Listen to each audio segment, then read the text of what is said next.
Hi, guys, and welcome back to Too Much. I have been having a absolutely psychotic day today, so to keep my brain on track is going to be a challenge. So I really hope this whole episode makes sense. I set my alarm today for 8 a.m., being like, oh, okay, I have an event to go to at 9. I'll wake up at 8. My ass woke up at 6 a.m., could not go back to sleep, painted my nails, went to an event, went back home, got ready for this, filming 2 episodes, and then now after this, I have 3 events to go to. And it's 4 p.m. So my day is like just getting started, to give you some context. But I'm here, you're here. Let's go down the rabbit hole, shall we? So today, I want to talk about accountability. I think we can all agree there is absolutely nothing more frustrating than when someone that you're dealing with does not take accountability. On top of that, it's also something that I think is so important for everyone to not only understand how to do, but be better at doing. Personally, I know that I used to think that being right was far more important than being accountable. And it wasn't until I realized that arguments and disagreements are meant to be fought to come to resolution, not to win, that I was able to truly, consistently, and actively begin taking accountability for myself and my actions. And accountability can feel scary. It's something that's hard to do. It's not something that comes easy. But if you don't take accountability, it leads to resentment, relationship downfall, and stunted growth.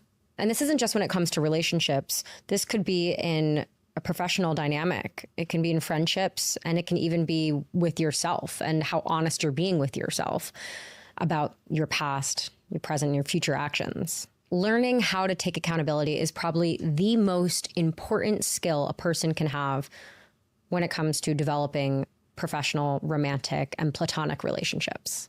So, what is accountability? Because really, I don't think that's something a lot of people know, or at least truly understand the definition of. So I'm gonna clear it up. Accountability is the act of owning your actions and their impact. That's the key part. The action and its impact. Even when it's uncomfortable. It means taking responsibility for what you did or maybe didn't do. Acknowledging the effect that it may have had on others, learning from it, owning it, and growing from it. Instead of just saying, I'm sorry, it's, here's what I did. I understand how that hurt you. I am sorry, and here's how I'm going to do better going forward.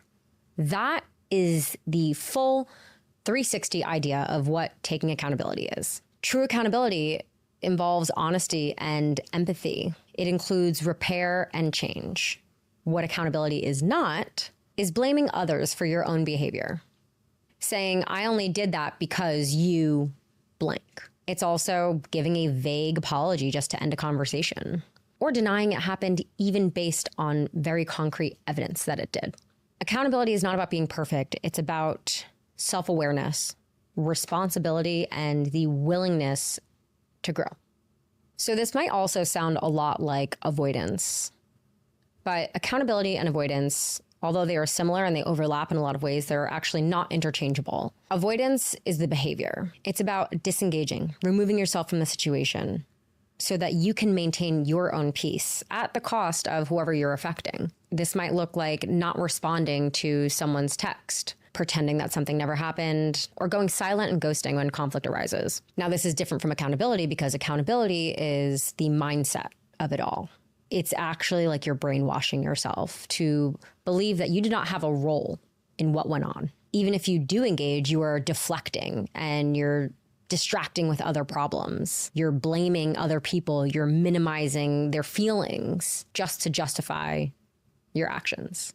So you might still be present for the conversation. You're not avoiding it, but you are not responsible for what happened. That's not taking accountability. It is what's going on up here. And sometimes the aggregator can even believe themselves. They are legitimately brainwashing themselves so that they don't feel that guilt and shame of doing something wrong. They believe that they're truly not responsible. And That can be where gaslighting comes in. Now, that's not necessarily the case for all people who can't take accountability or don't take accountability. I don't want to generalize here, but that's kind of the spectrum of it. It's the, I only said that because you made me mad. It's apologizing without naming and identifying the impact. The, I'm sorry you feel that way. That is someone who is not taking accountability. So why is this so fucking hard for people to do? Taking accountability can feel so unsettling for 3 reasons. Number 1, ego. Number 2, shame. And number 3, dysregulated nervous systems. So let's start from the top. Your ego's job is to protect your identity. And when someone comes at you and tries to make you take accountability, that challenges that identity. The identity of where you might be thinking that you are in the right or you're not responsible for something, and someone comes at you, your ego steps in and is like, whoa, whoa, whoa, no, I'm a good person. No, I didn't do that. No, I didn't do anything wrong.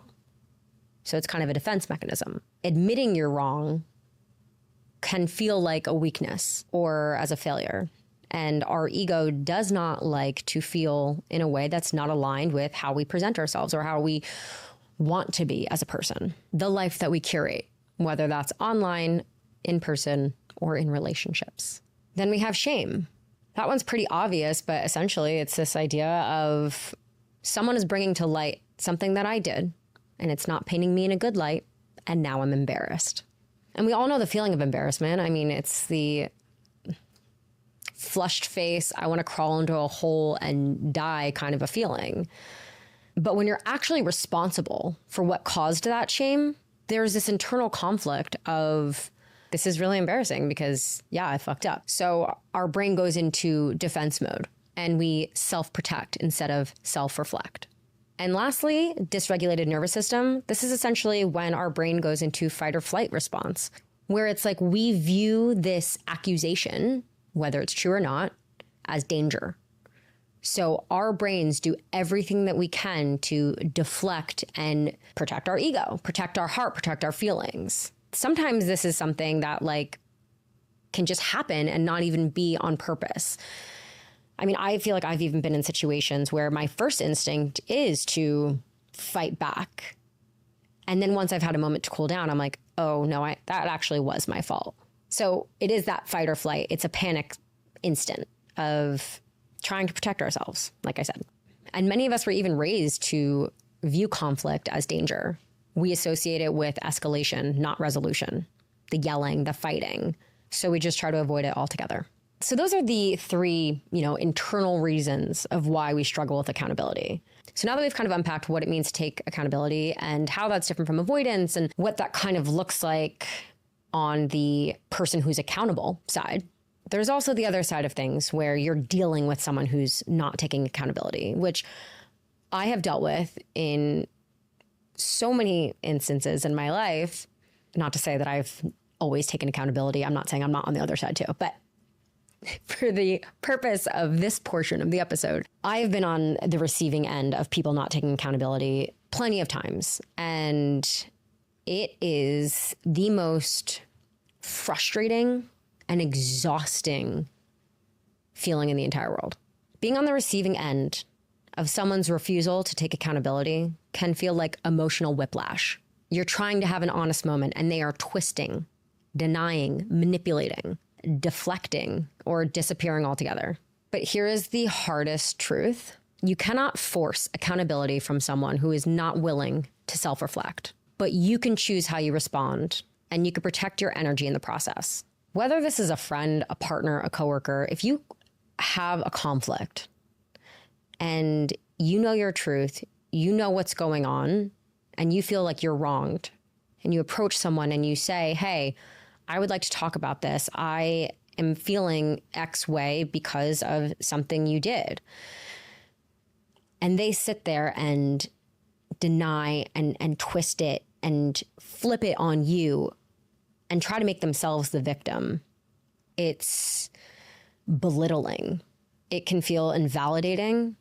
And worse, it can feel disorienting. And this is kind of what I meant before by the gaslighting, because no matter how firmly you stand in your truth and you know what happened and you know where fault lies, if someone chooses to gaslight you, you're suddenly questioning your reality. And it's an extremely lonely place to be, especially when it's only two of you who know the truth. So it is just you screaming into a void. Maybe not actually screaming. This could be a very calm conversation, but that's the metaphor I'm using. And this person is just like a wall. And sometimes it feels impossible to get through to them. But this is why I was saying, if they are not willing to self-reflect, if they are not willing to take accountability, they won't, 9 times out of 10. Now, I'm hearing myself say this, and I also just want to make sure that I'm not generalizing, because if someone doesn't take accountability, that could just be a slip up. They could be a very good person who has empathy and is able to self-reflect, but their fight or flight kicks in. They want to defend themselves and try to prove that they're not wrong. That does not make them a bad person. They don't have to be a narcissist to not take accountability. But I think when it becomes a serious problem in a relationship, friendship, or professional relationship is when it's consistent and there's a pattern and it's affecting you and your happiness and ultimately leading to that relationship breakdown that I mentioned in the beginning of the episode. There's also a problem that they're going to have with themselves. If someone can't take accountability for their own actions when they're coming to conflict with someone else, like I said, they brainwash themselves. How is that person ever going to grow? How are they ever going to learn from their mistakes? It has a domino effect in their entire life. Like, let alone what's going on with you and them, they're not going to grow in their life. Because how do we grow? We learn from our mistakes. And also, being on the receiving end of someone who refuses to take accountability, for someone who has empathy, it makes it that much more important to make sure that you are taking accountability when you have done something wrong. In my past relationships, I don't know if I really was the type of person to just like completely avoid accountability, but I definitely didn't have great conflict resolution skills back then in my early 20s. One specifically I can look back on and think that I didn't really do a great job of taking accountability was my Hawaii breakup. Granted, there were extenuating circumstances. And if you're new here, essentially that was when I was dumped in Hawaii about 4 years ago at this point, maybe 3 years ago, by someone that I had been dating for almost a year. I thought we had a future together and the rug was ripped out from under me. When it happened, I placed all of the blame on him. You know, he wasn't really fighting me, telling me I was to blame, but internally, I wasn't taking any accountability.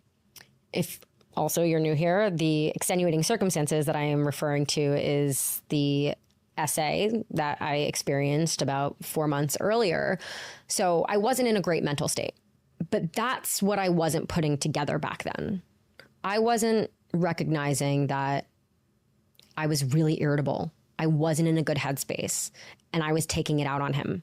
And I'm not taking full responsibility in the breakup, and that's what drove him away and all of that. But hindsight, I'm like, yeah, maybe he was unhappy too. But I spent a good year just fully blaming him and making him out to be the monster. But it takes two to fucking tango. But like any skill in a relationship and just in personal development, this is something that I have definitely gotten exponentially better at over the years. Just as I've matured, but also as I've experienced life and I've experienced pain. And in that pain, I've gained more empathy. I mean, even now, I'm able to look back at a time when I was broken up with and take accountability. Sure, it took me a few years for that one, but I have gotten there. But even the other day, I actually saw a comment on the internet about me, and someone had brought up how I treated them freshman year of college. And it was not pretty. And my first reaction was that my heart sank. And it wasn't because I was being spoken about in a bad light online, but it was because I felt so fucking terrible that I could have ever possibly made someone feel that way. Because I myself now, living 31 years, I know how that feels. And it broke my heart to hear, read, see that I made someone feel that way. You know, it was 13 years ago. I truly don't know who that person is anymore that I was when I was a freshman in college. I have grown exponentially, but that still does not excuse the impact that I had on someone 13 years ago, because they still remember it to this day, even though I don't. Am I embarrassed for my actions? Yes. Would I change them if I could? Yes. But like I said, I had not had the experience back then that I have today. I don't even think I had the emotional capacity at that time to take accountability in the moment. I would have loved to have acted differently, but I did not have the EQ to do so at the time, unfortunately. So I immediately reached out to this person. I don't even know if she's seen the DM. I DM'd her immediately, and I just said, I am so sorry. And I told her that I can confidently say it was not intentional how I treated her. But then I also said it really doesn't matter if it was intentional or not, because it still had an impact on her. And that is where true accountability comes in, because I identified the impact regardless of my intention. And I said, I'm not sure if you've seen my podcast over the last couple of years, but I have changed. I do a lot of self-reflection, and, I wished her well, and I just profusely apologized because it broke my heart. So I've come to realize that the art of accountability is threefold. You have to acknowledge your own actions, but you should also give yourself grace for acting in a way that you are now realizing is wrong. And then the third part is course correcting for your future actions, making sure that you are not going to make the same mistake again. Be better, do better. Some people are born with a ton of empathy, but it's also something that can be learned and strengthened as you yourself experience life and the shit that comes with it. You're suddenly able to put yourself in other people's shoes because you too have walked in them. Taking accountability is not easy, but there's a lot more honor than shame in admitting that you could have been part of the problem. To me, it's always like ripping off a Band-Aid. At first, when you identify that it's time to take accountability, for me at least, it's a feeling in my gut. And I'm like, fuck, like, I know I did something wrong. I know I fucked up here, and I probably should do something about it. Your brain may not pick it up right away, but your body always knows. Then, I typically grapple with my ego, and I sit with it for a minute, and I'm like, what should I do? And then I start to think about what would happen if I did not take accountability for my shortcomings, if I did not admit to them. How would it affect the rest of my day and the rest of the day of the person who's being affected by it? To give you a little life example, a recent one, yesterday, Mr. Wright told me he was going to see one of his friends this upcoming weekend. And he was like, we're going to go to a Pilates class. Him and his male friend. And I immediately got pissed because I do Pilates every fucking day of my life. And I have asked this man, I don't know how many times, to do Pilates with me. And he's always refused.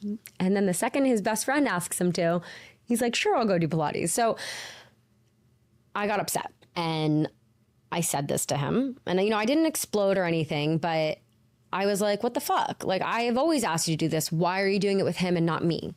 He kind of was like, Emma, come on, really? And I was like, yes, really. Like, I don't know, I'm bummed. And I kind of was just being all pissy and whatever. And I said, because then you're going to go and you're going to hate it. And then you're never going to do it again with me. And I really wanted to be there for your first class and blah, blah, blah.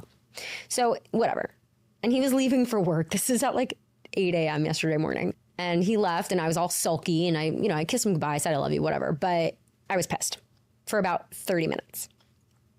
And then I sat there and I thought about this person that I fucking love with all of my heart.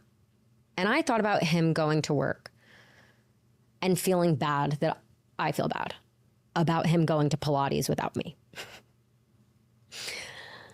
And I realized that I was negatively impacting his day. I was making him have a bad day because of this kind of irrational little hissy fit that I had. And I realized it was a hissy fit. I realized that it was probably a little immature for me to get mad about this.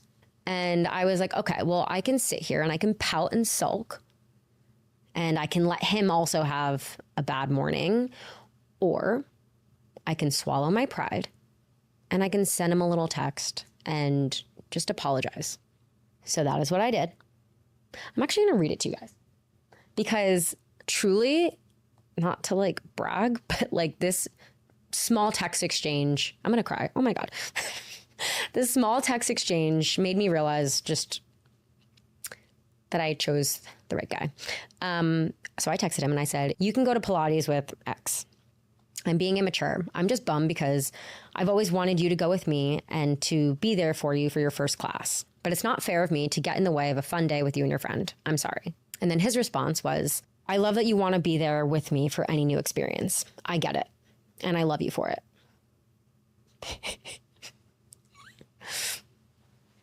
And then I said, I love you. And then it was over. So Emma 5 years ago probably would have held on to that for the entire day and waited until he apologized to me for making me upset. But Emma today was like, I can swallow my pride and take an ego hit for 5 minutes to make my partner's day better, to make my day better. This person that I love and care about more than anything in the world, my priority is his happiness. I want to make sure he has a good day. I don't want him to have a fucking negative thought in his mind because I was being a little brat that morning. You know, that was a light example, but that's called growth, baby. I would not have acted that way 5 years ago, even 4 years ago, 3 years ago. But people who take accountability care about you and your feelings. And if they don't, if they refuse to consistently as a pattern, they probably don't care about your feelings. And those aren't really people that are going to bring anything positive to your life. I can guarantee you that the second you take accountability, there's almost immediate relief and clarity and connection. You suddenly see the clearing in the storm, whether it's a small problem, like someone going to Pilates without you, or it's a big fight. Accountability is a form of self-respect. There is no changing the past. All you can do is say, I am responsible for what I did, and I will try my absolute best to not do that going forward. And that means growth, which is the most generous thing that you can do for yourself. And if you can't own your actions, then I'm sorry, but you should probably think twice about what you're going to do next. Learning to take accountability can also make you not a shitty person. Because avoiding conflict and taking accountability will never preserve your peace. It just delays the devastation.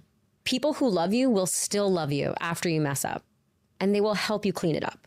Now, if you are dealing with someone who can't take accountability and you would like to learn how to combat it, I have a couple tips for you. Number 1, stop arguing with their denial. The more you try to prove your pain, the more power you give to them to either validate it or deny it. It's like that whole quote, you know, trying to chase a snake to ask why it bit you. Suck the venom out, spit it out, and move on. Do not chase the snake. Number 2, use I language. Instead of saying, you did this, you did this, you do this, you say, I feel this way because this happened. Make it about you, not about them. It's less aggressive. Number 3, set boundaries based on their patterns, not the potential. You don't want to sit there and think about the good times and be like, well, they can be good. They can do this. No. Remember the patterns. Identify them and set your boundaries accordingly. And then number 4, know when to walk away. Know when the patterns are too much and they're affecting your peace and your happiness. That is when you walk away. You cannot keep beating a dead horse. You cannot keep trying to convince someone to be honest and have a sense of self-reflection. That's not really something you can force. Grieve the relationship you hope for and then move on. And then if you yourself are trying to work on your accountability, think about your past recent conflicts. Did you avoid, explode, resolve? Start practicing the 3-part apology. I'm sorry for X. Be specific. Identify what has caused an impact. Then I understand X. I understand how it hurt you. Make sure you're making it clear to them that you get what your actions caused. And then explain how you'll do better. This is what I will do in the future to make sure that this doesn't happen again. And then lastly, pause before you react. And more importantly, respond instead of react. Reactions are emotional and they can often get us into some trouble. So take a beat, think about it, Think about how it's going to affect your day, their day. Is it worth preserving your ego? Is it worth being right? Because a lot of times it's not. If you want a healthy, happy relationship, whether it's platonic, romantic, or professional, you got to learn to take accountability, and you have to stand your ground when others won't. So thank you for coming to my TED Talk. That's that on accountability. It's just a very hot topic for me at the moment, and I just thought I would talk about it. Yeah. Drop some comments below on what you want to see going forward. I know I do a lot of these like accountability 101 types of things, and I would love to know like what you guys actually want me to do more deep dives into. But this is something specifically that like has affected a lot of my relationships and things that like I didn't have such a good grasp on in the past. So I just thought it was important to talk about. So yeah. Thanks for going down the rabbit hole with me. Like, comment, subscribe. 5 stars, please, if you liked it. Won't tell you what to do. And I will see you next week.